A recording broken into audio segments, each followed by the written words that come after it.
So today we're going to be covering a little of the important case here. This woman who went missing, her name was Jaleayah Davis. And it's a very interesting story and quite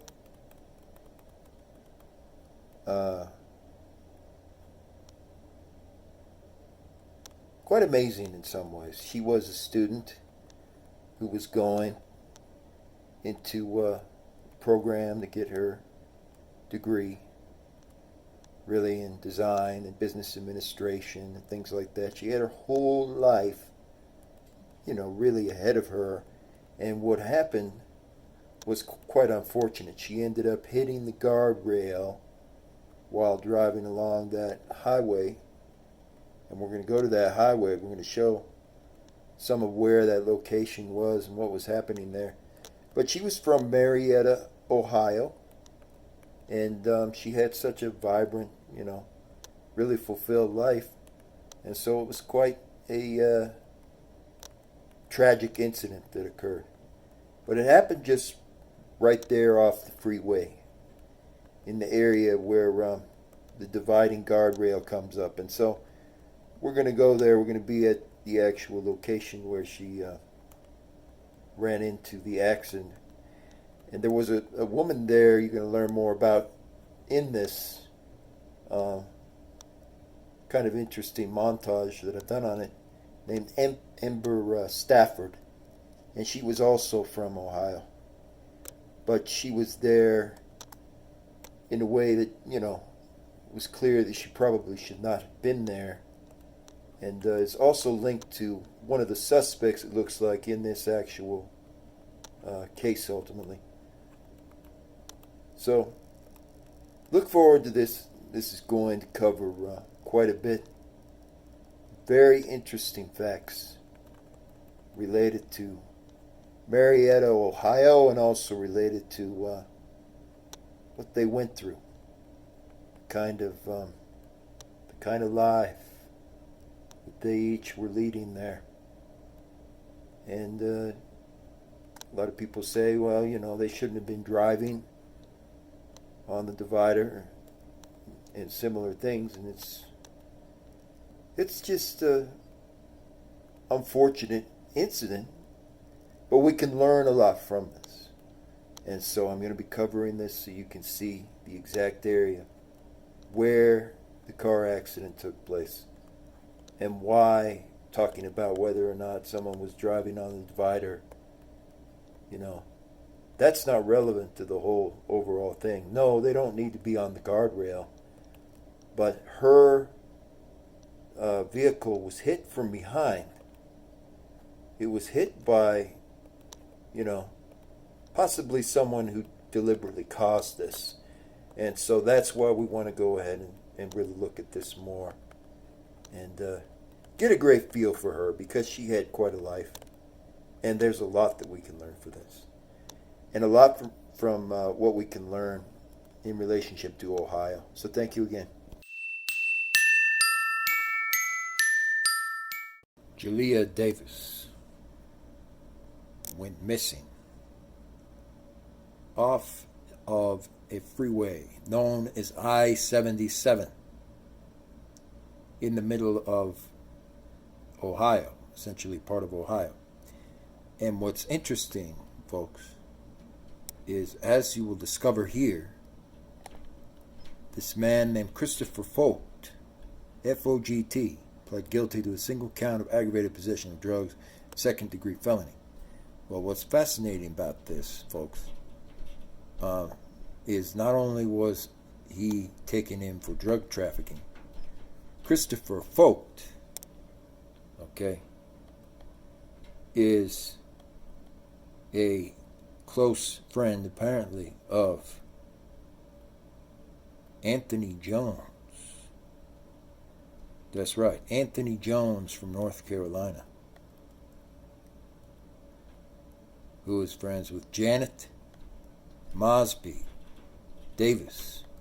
And they also, of course, happen to be closely associated for some reason with Ember Sanford. Now, Ember Sanford, folks, was the witness who claimed Jaleayah Davis's car was rammed off the road or something, and then later retracted all of her statements. And when we go out here, okay, this is right here in Cambridge, Ohio, next to Ember Sanford's place. And look at this. Just, you can't ever make something like this up. There's a strange, still unexplained Ford Ranger truck that's parked directly here by the woods where the trail leads off. And apparently Anthony Jones, that's right, Anthony Jones Sr., was very close to Sanford in some way, which is strange because that would mean Anthony Jones may have been involved with this because he was, of course, the direct brother-in-law of William Jones, who was caught doing all the drug trafficking and so forth in Pennsylvania. That's why this is going to deserve quite a few just interesting time spent on this. It's not completely clear yet, but it really does seem to be the case that Anthony Jones was involved, very possibly in the murder of Jaleayah Davis. That's right, on the highway of I-77. He's at minimum now a real person of interest, folks. And you see how he is very closely associated with Mosby Davis and also Pamela Jones Jenkins. That is no coincidence. And the fact that both of them knew Ember Sanford, that is no coincidence. So something is going on here. We're going to find out what. Thank you. And acceleration marks indicate that the driver of her car then, at a high rate of speed, drove from the guardrail with Jaleayah's body still attached to the passing lane where she was left. From the first post to the point of her body was discovered was a distance of more than 82 feet. Based on statements given to the police, it is believed by some Jaleayah's car was then abandoned and coasted down the road where it was found. The individuals with her that night, Kristen Bechtold, the granddaughter of a former sheriff, daughter of a doctor, obtained an attorney that same day. His name is George Cosenza. Right? That's suspicious as could be. It's an accident. Right? Immediately? Like within a few hours. Wow. After the case was closed, Kristen's attorney, Mr. Cosenza, returned Jaleayah's keychain to the lead detective in the case. A keychain that I had informed the sheriff's department was in Kristen's possession that was attached to Jaleayah's keychain before she left our home. A gift to Jaleayah from her sister. Katie Nelson voluntarily went in for questioning, approximately 12 hours after my daughter's death. She is the daughter of a former Parkersburg police officer, local police. Katie claimed to have spent the night with a former boyfriend, Chris Latimer. Chris Latimer was later questioned and told detectives that Kristen and Katie could have been angry at Jaleayah because of jealousy over him. Freddie Scott, also the son of a former Parkersburg police officer, was questioned 2 days later. To my knowledge, and the absence of proof of a statement, Jordan Campbell was never questioned. Jordan Campbell did not live in the Parkersburg area, and in Freddie Scott's statement, Freddie indicated that he tried to, quote, set Jordan up with Jaleayah. I have obtained pictures and documents from the investigation through a Freedom of Information Act that suggests that not only are the police aware that my daughter was struck with her own car, but documents, results of lab testing, there was another person's DNA in my daughter's car, indicating someone else was driving. At the very least, some of the officers involved with the investigation may have obstructed justice. Some believe a complete cover-up, end quote. Her mother, Kim, goes on to ask everyone everywhere to like and share that post. She says, quote, what was done to my daughter, it should never go unpunished. I will get justice for my sweet baby girl. Wow. Wow. I have like goosebumps. I can't even imagine. And Tavi seeing her sister like in pieces on the highway, like coming upon the scene before like Yeah, police I guess it's maybe a small area. yeah, it is. So, like, she wasn't at the rest stop, and then Yeah, just and she said she was on the highway, so she was like, all right, well, they were close enough, so they happened upon it. So recently I've seen some other criticism of other podcasts because the hosts say that basically they don't have a dog in the fight, but then give their biased opinions.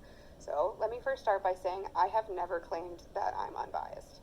I first tell you the facts, like the circumstances surrounding the death or disappearance of the person we're talking about.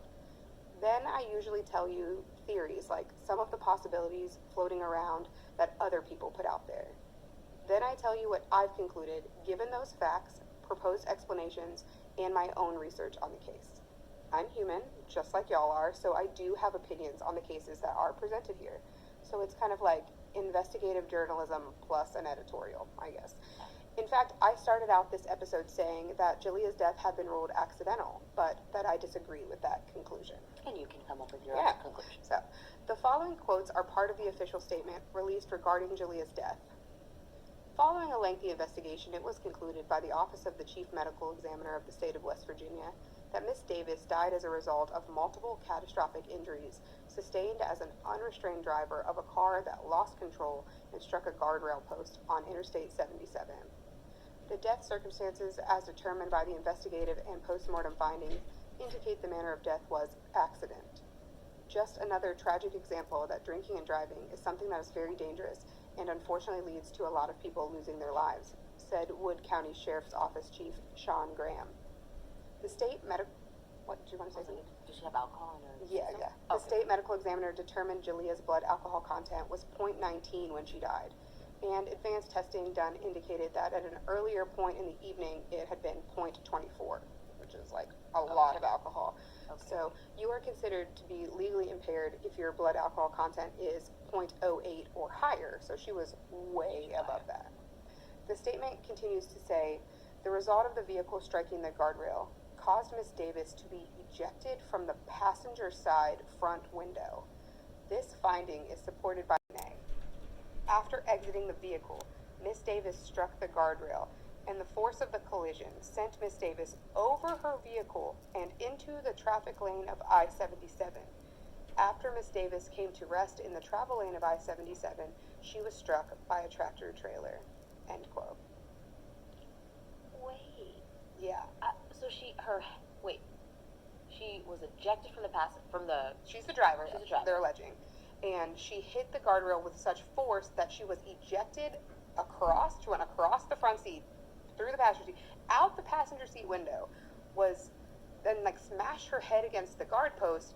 The car's still driving, and she's hitting multiple posts as she goes, which is what destroys her skull. Right. At some point, that impact catapults her body to the top of her car, where then it slides down the back off the trunk and lands in the highway, before her car then continues to coast 0.2 miles, scraping along the guardrail of I-77 North, just before the 182. I mean, I don't know a lot about I'm not necessarily like a physics pro. I can't tell you how that, but it just seems like I don't know, like a diagonal ejection, and then I feel like if your body's hanging partway out the car, you're going to be slowing it down. So you're not going to have enough momentum to flip up on top of the car. Yeah, that seems very weird. And then we have the crime scene photos because Jaleayah's mom has posted them to the Justice for Jaleayah. So if you see this car, where's the one of just the car? Oh, right there. That damage, I don't feel like is not consistent with a 70-mile-per-hour collision. Oh, I don't know if I told you yet that that's what they're saying. It's a 70-mile-per-hour collision. That just doesn't look like that to me. I've been in some accidents, high speed and slower, and that just doesn't look like you hit a guardrail going 70. Yeah, I feel like there'd be way more, there'd be it'd less car there. Yes, it would be crumpled or something. And then the guardrail has no indentation. If you The see guardrail's this, totally it's fine. I mean, I don't know if you could tell. I don't know if you could tell if it was scraped because it's this hunk of metal, but there's no indentation or no crumpling. You know, when you're driving, you see the sign damage to guardrail head. People hate guardrails and they go. Them drive back to Brian's because Jaleayah left her car there. Katie thinks that she, Kristen, and Jaleayah are going to get into Jaleayah's car and drive to Kristen's house. She gets out of Freddie's car and gets into the back of Jaleayah's and waits. A few minutes go by and no one else gets out of Freddie's car, so she goes back over there to see what the holdup is. She sees Kristen and Jaleayah having not like a fight, but a heated, I don't know, like a passionate conversation, like a tiff. It's about some keys. She thought that Kristen had misplaced Jaleayah's keys and they were arguing about it. At that point, now this is according to Katie, Kristen tells her that Freddie is just going to drive them home and Jaleayah is going to leave. The three leave Brian's house with Jaleayah standing outside of her Kia, but Katie says she never saw her actually get into the car or drive away. She said that Brian was not home when they got there and all the lights were off. Freddie and the girls go through a McDonald's drive-thru and then they leave from there to go to Kristen's. She said that they went over the hill by Parkersburg High School on their route to McDonald's. Then Katie said her ride came to pick her up about 4:15 to 4:20 in the morning from Kristen's house. But when she's still with Kristen at some point gets a call from Tavi about Jaleayah's accident. But once her ride comes, she goes immediately to sleep when they reach their destination and does not wake up until sometime in the afternoon, and that's when she learns that Jaleayah is dead. Katie's at Kristen's. Katie's ride picks her up from Kristen's. The two of them go somewhere, fall asleep. She wakes up in the afternoon and was told that Jaleayah was dead. Oh. So many of those details are similar across the alibi and statements given by those individuals that night. Four-door car with temporary tags. The detective drives in that area to see if she can spot a car matching the description that Katie gave them. And fortunately, they do spot him. Detective Waldron pulls Freddie over in a black Lincoln with temporary tags, and he agrees to come in and meet with investigators. When he comes to talk with them, Detective Waldron mentions that she called him numerous times and left several messages, to which Freddie replies, "Only one." So he got him. He knew they wanted to speak with him, but he waited 2 full days, and they had to stop him first before he would come in. Yeah. So Freddie says that he had just met Jaleayah that night of the 18th, but that he was friends with Kristen, and he invited her to people they know, but they didn't go with them. Nicole Wooten and Chris Latimer are some of those people. Nicole is a girl who they were planning to hang out with that night before they somehow ended up at Brian Sapp's. Kristen also says that Jaleayah was dancing on Chris at the bar and talking very closely with him. Katie was aggravated because Chris is her ex-boyfriend, but there are some inconsistencies with the order of events. Katie said they all stopped at Freddie's before going to Brian's, meaning Jaleayah was with them when they made this detour. Freddie said they stopped at his apartment to open the door for Jordan after dropping Jaleayah off. Lost keys are another inconsistency in these statements. Bottom line is, we don't know exactly all of the whole story. But I can tell you that Campbell was a close associate of Anthony Jones, for sure, and of Ember Sanford. So regardless of what was going on with their story, because everybody has their own life story, the important thing to realize is that this murder, I would use the term murder on this, has gone unsolved for a while, but we're starting to finally narrow down exactly what may have happened to Jaleayah. So look forward for part 2, and be sure to like, comment, and spread the word so that this case gets out there to a much wider audience. And together we will find out exactly what happened that night. Thank you again. So the bottom line for me, ladies and gentlemen, is there are inconsistencies in the story. I wanted to look at this case, closer and really get underneath what was going on. And nothing about this story is consistent with any kind of a accident on a highway, just running into a guardrail. At the same time, I was very skeptical about some of the other interesting twists and turns in this story, and did not believe it was a case of somebody following somebody, or doing all these different things. I simply believed and confirmed officially, finally, based upon some of the hard evidence that's been uncovered, that it was indeed a hit and run type of case.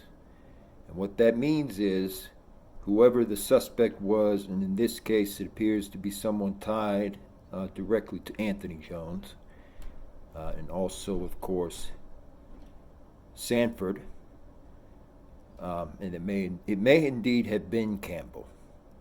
I can't go into that, that'll have to be in a separate area. But whoever it is that struck the car did so intentionally, and who was in the driver's seat also did what they did intentionally. And so that is how this murder was essentially pulled off. And so I'm very interested in hearing, your thoughts, opinions, and ideas, specifically back into this when we go into the part 2. But my bottom line is, I feel very strongly that it's probably indeed the case. And I like that people out there have really been sleuths on this and not accepted anyone's, word, and actually gone in there, tore this up, and really investigated it quite thoroughly. I also don't feel that it matters really what the personal life story is of the people who were involved, although we want to get their message out no matter what. What matters most is the keys, were inconsistent, and there were other issues at the crime scene that were inconsistent all the way along. So we know that this was a car that was deliberately struck, and so that's something that will be covered in depth, and that's really ultimately what's the only key thing that's important in the overall conclusion of the case. So I do conclude that this was not any kind of a guardrail accident. It was indeed a hit and run by another vehicle, and possibly by someone in the driver's seat who was there at the time, who was related to the person in question. Thank you.